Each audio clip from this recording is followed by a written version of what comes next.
तो गाइस आज हमारे पास दो गाड़ी है, ओल्ड बुलेट और न्यू बुलेट। यहाँ देख सकते हो न्यू बुलेट है हमारे पास, ओल्ड बुलेट दोनों का आपको एग्जॉस्ट नोट सुनाते हैं।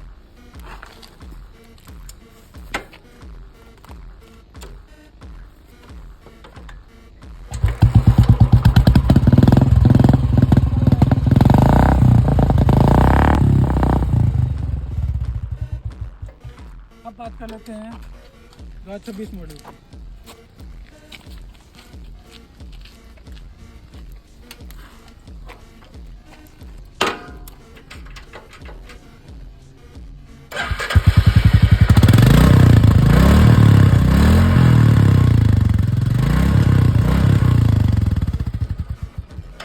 वीडियो पसंद आए तो लाइक, कमेंट और शेयर जरूर करें।